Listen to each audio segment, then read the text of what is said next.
Filmfare অ্যাওয়ার্ডে Shakib খানের তুফান সিনেমার গানে জমিয়ে নাচলেন মিমি চক্রবর্তী ও শুভশ্রী গাঙ্গুলি। সেখানে প্রেজেন্ট ছিল জনপ্রিয় অভিনেতা রাজকুমার রাও।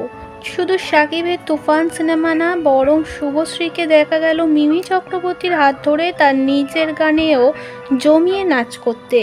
এ ভিডিও শেয়ার হতেই ভাইরাল। শাকিব খান মন্তব্য করেছে দুষ্টু কোকিল গানটি নিয়ে।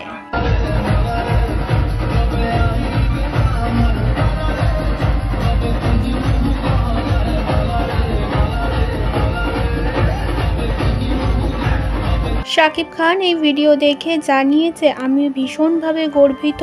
আমার এই দুষ্টু কোকিল গানে বলিউড সহ টলিউড সবাই মেতেছে। এভাবে যদি প্রতিটি মুভি দর্শক সহ সেলিব্রিটিরা সাপোর্ট করে, তাহলে একদিন বাংলাদেশ ইন্ডাস্ট্রি অনেক বড় পর্যায়ে দেখা যাবে। শাকিব খানের এই তুফান সিনেমা নিয়ে ঝড় উঠেছিল সোশ্যাল মিডিয়ায়। সত্যি বলতে শাকিব খানের তুফান সিনেমা, উড়াধুরা সহ দুষ্টু কোকিল দুটো গানই যেন তাক লাগিয়ে দিয়েছে দর্শক মহলে। তার রেশ এখনও কেটে ওঠেনি মানুষের মধ্যে।